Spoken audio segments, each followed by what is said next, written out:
This week on The Record, Senate President Dave Schatz joins us to recap Missouri Governor Mike Parson's special session, how the tax cuts will impact your wallet. Plus, Illinois' former Treasurer Alexi Giannoulias joins us in his bid for Secretary of State, why he's campaigning against bans on books, and how he would change the future of that office. Plus, political science professor Anita Manion joins us with analysis for The Record. It's all coming up in our third episode of this new weekly political program, The Record. Welcome to Five on Your Side Studios. I'm your host, Mark Maxwell. Thank you for joining us. And joining us now on The Record is Missouri's Senate President Dave Schatz. Thank you, Mark. Appreciate it. Just this morning, we saw Missouri's Governor Mike Parson sign that bill into law that would cut taxes, cut income taxes for residents in Missouri. We're going to take a look at some of those numbers for you in a moment. It would reduce the top income tax bracket from 5.2% down to 4.95%. You see them on your screen. Those bottom three categories are contingent on the state actually bringing in enough revenue to pay for all of that, but you can sort of factor in what this would mean for you. I'll put it in your words. What will this tax cut mean for voters at home? Obviously, since in 2014 we passed Senate Bill 509 that began the process of bringing down personal income tax. In the time that I've been in the legislature, the last 12 years, we've reduced personal income tax, if this is fully implemented, by 25%. So you can kind of gauge it from that particular perspective. And so this is a continuation of those 509 tax cuts. We accelerated them through this proposal that the governor brought us into special session to get to the point where we get to 4.95. We still have a trigger that will remain that ultimately will get us to the 4.8, and then we put additional triggers in that would take it down to 4.5. If that is fully implemented, we will have tied for the seventh lowest personal income tax in states that do collect personal income tax.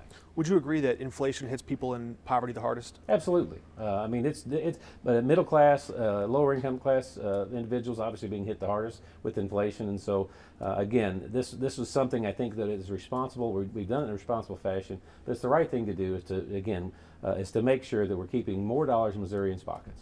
Would you agree that people in poverty and the middle class have less disposable income, Absolutely. less breathing room in their budgets today than they had at the start of the pandemic? Oh, absolutely. I mean, obviously, we've seen with inflation, we've seen a rising cost of fuel. And my concern is what we're going to see when the heating bills start coming during the winter, and how that's going to impact these individuals even more difficult and harder it's going to be at that time. But they do. It's obviously going to hit them the hardest. Our viewers at home may know that Missouri technically has a progressive income tax structure, or a graduated income tax structure. There are several brackets. Why then does this tax cut treat Missouri's tax code like it's a flat income tax cut, just for the top tax bracket? Well, I do think that we eliminated the lowest income tax bracket from there. That we took that also into consideration and eliminated that lowest income tax bracket in this proposal in 2023. That will be eliminated as well. But what stopped the Senate, if it wanted to, from creating different tax brackets, or from taking people who made $30,000 a year or $15 an hour and wiping their tax cut, their tax debt much lower? Well, I think that is a much broader conversation that would be done during a regular session. During a regular session, instead of in a special session.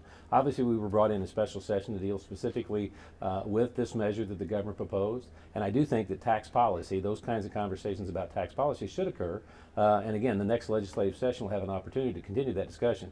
And we made sure that when we took these steps, that we didn't bind a future legislature from addressing those types of issues by going too far, or cutting too deep, or not putting guardrails to make sure that we protected. We don't put ourselves in a position like maybe Kansas did a few years ago, where they had to end up going back to their taxpayers and raising taxes because they cut too far.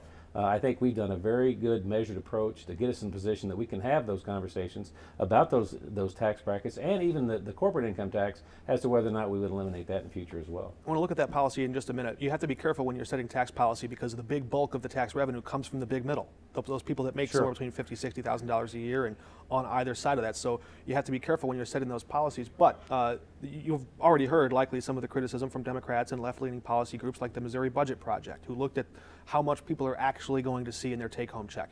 Some of this is just basic math. Starting out next year, these tax cuts will put more money in your take-home pay.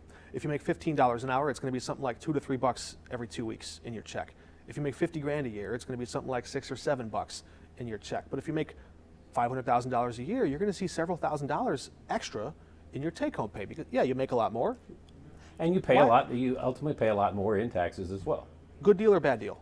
No, it's a good deal. Again, I think it's the right direction for Missouri. Obviously, we've seen, we've seen Missouri's, population growth stagnate. We've not been able to attract and draw people into the state of Missouri. There are 9 states out that currently exist that have no personal income tax. Again, we will be very competitive. We will be any of the surrounding states, with the exception of Tennessee. We will have the lowest personal income taxes in there. We'll be 7th when it's fully implemented. And I think that getting folks, how do we attract people to Missouri? I think that's one step in the right direction to draw more of those people to locate in Missouri so that we can fill the much needed jobs that we have out there today. You mentioned those 9 states that don't have a state income tax. What do they have? Much higher sales taxes, They property do. taxes. They obviously have, they're going to fund government in some shape, form, or fashion, but you do see that. Florida, Texas, some of those places are seeing droves of people move to those areas because of that. They have that zero income tax that's there. Again, I think you're going to have to find a way to fund government, but again, we're heading in the right direction. And again, one thing we are doing, we prioritize our spending. We've done a great job. In the last 12 years I've been in the Missouri legislature, we've balanced our budget. We don't have a credit card. We don't spend more than we take in. And so we've done a very good job. We have a AAA bond rating, and I think we've been responsible. And I think we're always heading in the right direction, putting more of people's tax dollars back in their pocket. At what point does slashing the income tax revenue, depriving the state coffers from that money that was already reliably coming in, at what point does that trigger higher local properties taxes, local sales taxes? I don't think we're not approaching that. We've seen the Senate Bill 509 tax cuts that worked very effectively, and that was based upon a fact of an increase of $125 million in general revenue that as it came in, then we would cut taxes. We'd cut it by like 0.1, which is about $110 million. We've increased those thresholds, so the next threshold will be $175 million. That will have to increase in general revenue over a 3-year look-back period. And then to go beyond from 4.8 to 4.5, we'll have to go, adjusted for inflation, over $200 million annually. So we're going to be seeing more income coming into this, or more tax dollars coming into the state, as opposed to what we're actually going to be cutting and putting back in taxpayers' pockets. This is an election year. I know you don't have an election on your mind, but many of your colleagues do. They're trying to win re-election or maybe promote themselves to some higher office. So help me evaluate the politics of all this. Governor Parson made a trade-off. He canceled that initial plan that you passed through the Senate, which was that one-time stimulus. Sure. A lot of people would have seen $500 or $1,000 up front, or some number close to that if it was fully funded. Much smaller amount. Well, the money's there. There's a $5 billion surplus in the budget. If you wanted to fully fund it, it's not quite $5 billion. Well, a billion here, a billion there. It's pretty starting soon to you talk got real big money. Yeah, we're talking real money. But to the people who are making that middle-class income, that are out there trying to just make ends meet, will they think it's a good deal to lose that one-time stimulus payment but get that extra $6 or $7 every 2 weeks? I think conversations that obviously we had amongst ourselves in this process with the appropriations folks, the vice chair appropriations, I thought that it would be a good deal to do a one-time influx of that stimulus money back to those individuals. You thought that was a better deal? I thought we could have accomplished both of those things, but again, this is a process that ultimately you have to get the support from both chambers in order to get this done. But that measure was put out there as a potential that we could continually to do that, and then continue to lower that threshold and get us down to at 4.9 or 5.0. But again, what was chosen, the consensus idea was to do what was done, and we got agreement in the House and the Senate, and the governor signed it. Interesting. I appreciate the fiscal policy discussion. Before we let you go, I want to ask about social policy for a quick moment. Sure. You saw perhaps the turnout in Kansas, the state next door. A lot of voters came out in that primary because abortion was on the ballot specifically. There was a question there, and there was a lot of independent and Democratic voter turnout, almost twice as high as they expected it. Do you anticipate that backlash in Missouri? And do you think in not allowing exceptions for rape or abortion that Missouri went too far? Well, again, from a personal level, obviously, I have my perspective. I believe that life begins at conception. I was there when we negotiated the current heartbeat bill that we have in the state. And obviously, the trigger mechanism was put in that eliminated abortion in the event that Roe v. Wade was overturned. States will have an opportunity. I think what the Supreme Court is give states the opportunity to weigh in on this particular issue. Obviously, we have weighed in. Again, I do believe that obviously we're in the right position. From my perspective, I think we are. But obviously, the general public may have a different idea about that, and I think that's something we may see in this next election cycle. Roe versus Wade, and reasonable people could argue the Supreme Court should not have set this policy. Congress or the legislature should have, but Roe versus Wade did allow states to regulate abortion and even create exceptions for rape or incest. Do you think a reasonable position could be argued at the legislature that women who have been the victims of rape or who are carrying the offspring of an act of incest could have reasonable access to an abortion procedure in the earlier phases of that pregnancy? I think that, again, from my perspective, I don't think that one mistake, two mistakes don't make anything right at any given point in time. But I do think it's a policy discussion that's going to occur in the future. It may be something that ultimately ends up on the ballot at some point in time.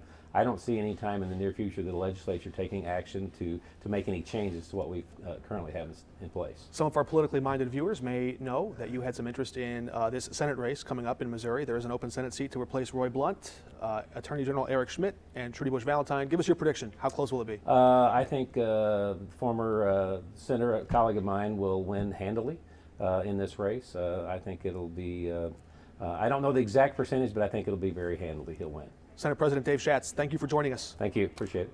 One of the highest positions, profile positions in Illinois is up for grabs on the ballot this November. Secretary Jesse White stepping away. That creates the void that Alexi Giannoulias hopes to fill. The former Illinois treasurer is trying to flip that seat. Dan Brady, rather, the House Republican, trying to flip that seat from blue to red. Standing in his way is Alexi Giannoulias, who sat down with us recently after reemerging from a decade on the political sidelines. Alexi Giannoulias is on the record. How secure are Illinois elections? Very secure. Why do you say so? Based on facts, based on the course of our elections over the last 30 years, there have been very, very few incidents of fraud that have been reported. Even still, I'm sure you've seen by now reports of a flood of skeptical voters filing open records requests and FOIAs to county clerks across the state, some of them threatening legal action, demanding that these clerks keep copies of paper ballots from 2020. They wrongly believe that the election was stolen, but they still are voters and citizens of Illinois who represent a broader concern about election integrity. So if you win this job in that office as you register voters to vote, do you see it as part of your job to enhance their trust, improve or earn their trust when it comes to election integrity? And what would you do to improve voters' trust? So again, that's more of a function of the Illinois Election Board. That being said, I think it's scary what's happening across our country. Right? You have people who are saying they're lying, they're denying election results. They're not, regardless of who wins, they're not going to certify elections. You have a Republican Secretary of State in Georgia and in Arizona and other states that, if not for their hard work and just doing the right things, who knows what could have happened. And this is the biggest threat to our democracy that we have seen in a very long time. And it shouldn't matter whether you're a Democrat or Republican. Facts matter. And there was lawsuits in Arizona, in Georgia, in other states. Nothing irregular was found. And you have people who still feel like this drumbeat of protest and lawsuits that is very scary. Facts matter. And secretaries of state in Georgia and Arizona, for anyone in our audience, those secretaries of state have different statutory powers than you would assume should you win in November and take that office in January. But still, the software programs and devices run by the Secretary of State in Illinois have shown signs of fault when they were automatically registering voters. In one instance, it registered non-citizens to vote. In another, it registered people that were too young to vote. In another third instance, and this was all before the pandemic when the news headlines really got scrambled and changed, in a third instance, the Secretary of State's office inadvertently scrubbed from the voter rolls legal voters, former felons, and would have denied them a chance to vote. So do you feel that that issue has been settled, as the Secretary of State's office has said, or would you investigate further, audit, and improve the security of those devices? Well, regardless of any claims in the past, we would obviously do everything we can to continue to rebuild that trust and to make sure whatever form of technology, whether it's on voting, whether it's on driver's license, whether it's CDLs or TVDLs, everything we do, we want to make sure that it's locked tight and there are no errors, of course, regardless. A recent investigation from Illinois' Auditor General, a Democrat, found that the Secretary of State's office, quote, lacked formal written policies for implementation of the election code. Does that concern you, and how would you change it? We're going to remedy that. That's not going to be an issue. I can't speak to what's happened in the past, and obviously I have to get elected first. But going forward, if I'm fortunate enough to get elected in January, there will be written policies, and we will do everything we can to make this, process as secure as possible. What does it cost to license a car in Illinois? To license a car? What do you mean to license? To get your license, to license that sticker on the license plate, what is it? $55. It's $151. $151. Sorry, 55 is the renewal. Sorry for. Is it too expensive to license your car in Illinois? So well, 151 is even more for truckers. So yes, it is expensive, and we've heard that complaint across the state. And unfortunately, everyone pays it, whether you're worth $20 million or whether you're in poverty. So one of the things that we're going to look at, and I don't want to speak out of school, we have to get there first. We have talked about and looked at the possibility of a process wherein people who are lower income don't have to pay that $151 or even more for truck drivers. So where's the cutoff? That's what we have to figure out. We haven't done all the due diligence on that. Based on the poverty line? Based on the poverty line, based on different income levels, we're going to experiment and see sort of what other states are doing, if there's another way to make it less regressive. A progressive car registration fee? We're going to look at whether that makes sense, whether it's a possibility. You wouldn't get a vote in the legislature, but you would have a voice in Springfield. Are there other issues you would advocate the legislature to take up, or laws you'd like to see them write? Well, there's a number of them. We've been talking on the campaign trail about social justice issues. For example, making sure that anyone who leaves prison or is an ex-offender has a state ID when they leave prison. We want to make sure that if they want to get a job and we identify an employer to hire them, they need a physical ID. We want to make sure that takes place. We're working with Representative LaShawn Ford to end the visor rule, which in Illinois you can't have anything. It's illegal to have anything on your rearview mirror. So there are things that we're going to be working with the legislature on. You talk about social justice issues. Many social justice advocates celebrated and advocated for the passage of Governor Pritzker's Safety Act. Again, you wouldn't get a vote on this, but you have a voice in it, and you've just demonstrated you care about these issues. Do you support the Safety Act as it's currently written? I think we have to step back. There have been a lot of myth-truths told about the Safety Act and what it does. I will tell you unequivocally, Mark, where I live, crime is a huge issue. It's scary. People are concerned. People don't know what's going to happen. And I think clarifying what the Safety Act really does, that we're not going to, that people aren't going to be let out into the streets for no reason. I think understanding what the Safety Act really does is important, and I think that's crucial. We're sitting in a library, and you came here with Secretary of State Jesse White, and you want to become the state's chief librarian, and you've made an issue out of banning books. Is that a real issue in Illinois? Are you seeing real evidence? Where's the evidence that anyone wants to ban books in Illinois? So it's taking place in a couple of the suburbs. There have been a request to ban certain books in libraries, and to me, school libraries or public libraries? Public libraries. One was a school library. We'll get you those details. And I will tell you unequivocally, the banning of books undermines the fundamental principle of education, which is to allow young boys and girls to learn for themselves. This should not be a Democrat or Republican issue. Banning books does not help the discourse. It's unconstitutional.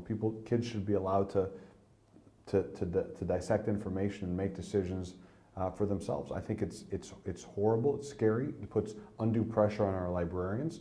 They're burnt out. They're getting sued. They're scared. They're nervous. And as we talked to the head librarian here, for example, she said that's the #1 issue that this library is facing. Do you see a difference in learning and what students learn? Or asked another way, do you see a difference in any of the, say, sex ed materials in the books you might have read growing up in the 70s or 80s, and the sex ed material that might be present in books that maybe your children would read in 2022? That's a good question. I think, so the answer is 80s is when I grew up, and I will tell you I that. had to guess there. Okay.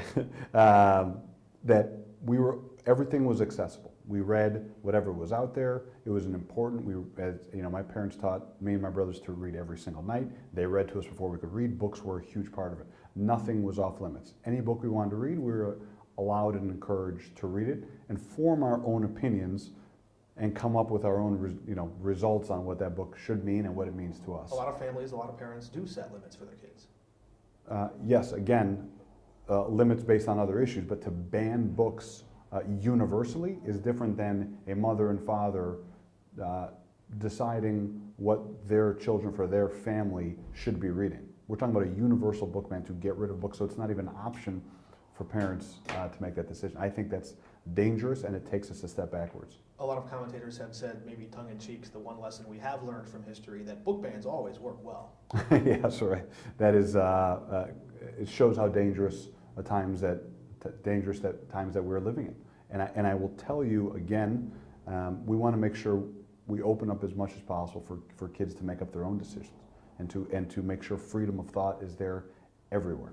When Secretary White was here at the library helping campaign for you, he praised Representative Dan Brady, your opponent. He said he was good at his job and that he worked with him well. It sounds like he thinks he might be a good Secretary of State. Is that a question?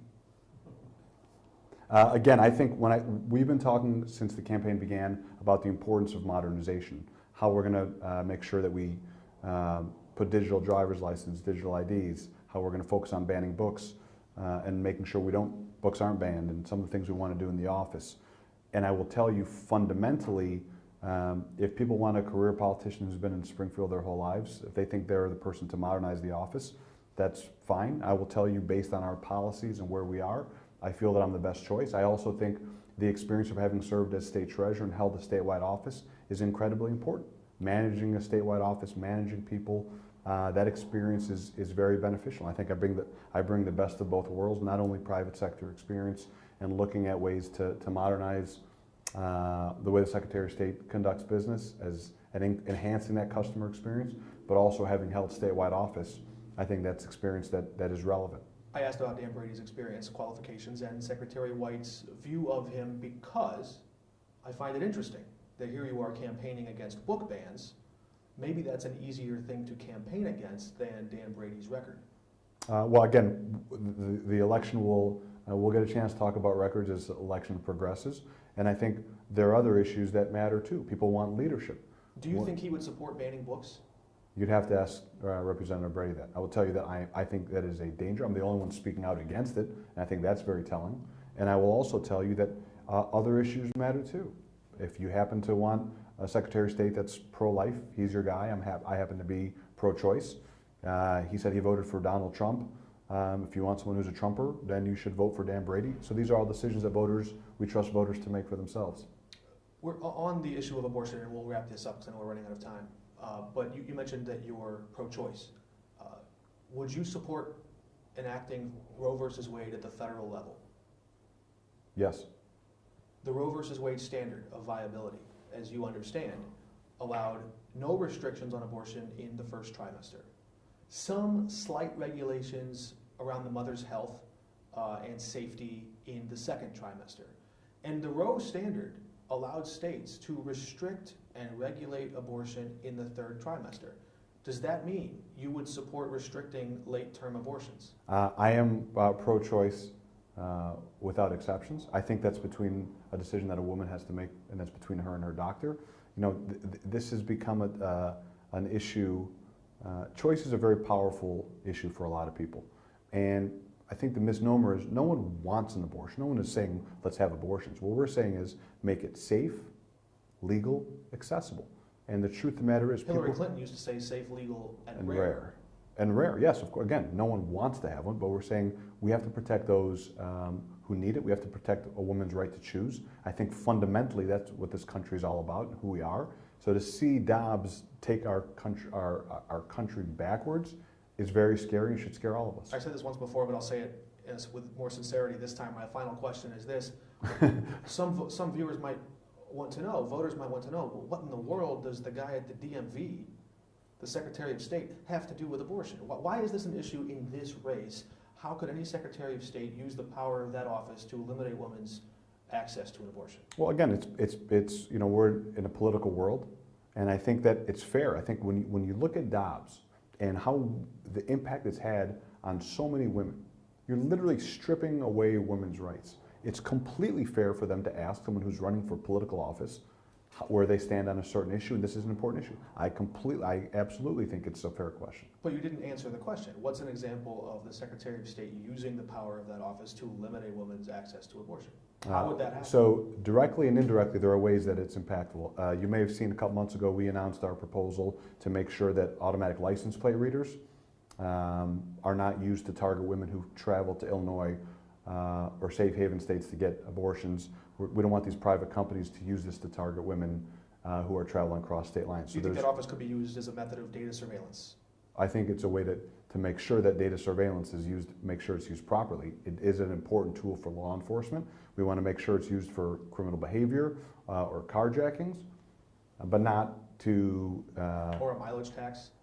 Or not to go after women who are coming into Illinois, for example, to get abortions. So that's something that, again, that's a fundamental difference between my opponent and I. We're going to do everything we can in our power to protect these women. Thanks for sitting down with us. Thank you. Political science professor Anita Manion joins us now with her analysis for the record. Anita, good to have you with us. Nice to be here. We heard Alexi Giannoulias there making abortion and book bans issues in this race for Secretary of State. What's the strategy there? Well, there's a couple things. I think even though it really doesn't pertain to the Secretary of State's race, Democrats see this as a strong talking point for them in this election cycle and a weakness for Republicans, so they're going to highlight it whenever they can. Also, he might see this office as a stepping stone to a higher office. We've seen other Secretary of States move on to the governor's office, and so that might be part of his plan there too, to broaden his sort of basic positions he's talking about. He did run and lose in a race for the U.S. Senate many years ago against Mark after President Obama moved up to the Oval Office from that seat in the Senate. I want to ask you about that interview we had with Dave Schatz just prior to Alexi Giannoulias, because we're talking about abortion in Illinois, but also in Missouri. I asked him that question, was it good politics or bad politics? Did Missouri go too far after what you saw in Kansas? How do you evaluate his answer? He seemed comfortable talking about his personal position on it, but maybe sort of leaving a little more vague on what the state should do. And I think that that's what we're maybe seeing a lot in this election cycle. Some Republicans taking a step back from those stronger points they've had. We know that Missouri has one of the strictest bans that you can have at this point. And so a difference, though, between Missouri and Kansas is that in Kansas, abortion was literally on the ballot, and so that was turning people out. For now in Missouri, it would be voting for candidates who may or may not support that, so a little less direct, and I wouldn't expect it to sort of motivate voters in the same way. And the power of the incumbency belongs to the party in power, too, as well. So the Missouri Republicans have, like Illinois Democrats have, the power to set the agenda. Right. Is there any coincidence then that a tax cut would be accelerated like this one Governor Parsons signed today, just a month before the election? You know, I don't think there's many coincidences in politics, particularly in an election year. So I do think it's strategic. This is something they can go out and tout on the election trail. And, you know, folks might think this is a good thing, particularly in a time of inflation, that we're going to see less taxes taken out of your paycheck. His comment was interesting. Senate President Dave Schatz said that he preferred the initial plan the Senate passed over the one Governor Parson, and he still said, if I'm quoting him correctly, we can go back and check the tape, I think he said he preferred to do both. He thought there was a way to do both at once, but instead that one-time stimulus cut off the table because of Governor Parsons' veto pen. He doesn't have to face the voters again. Right. Other people do. Do you think some Republicans who are still out there with a political future wish maybe that one-time stimulus payment had come through?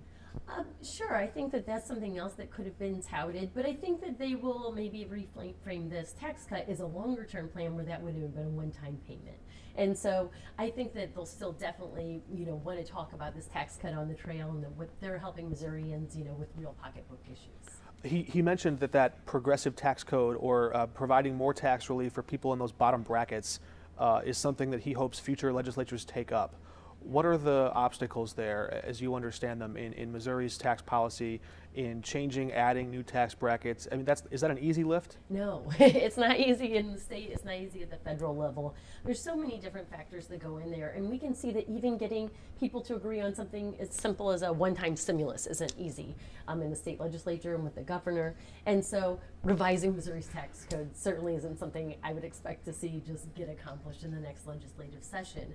But I think there are some questions about why this particular tax break only goes to lower the upper level instead of some of the lower levels or other issues that could be done to help lower income Missourians. We could keep talking for some time. We'll have to pick up next week. We're running low on time here. Thank you for joining us for The Record. Next week, Senator Tammy Duckworth goes on the record in the final days of her first bid for re-election, and St. Charles County Executive Steve Ellman goes on the record with his plan to reshape police, the courts, the airports, and the powers at City Hall in St. Louis. Until then, we're off the record.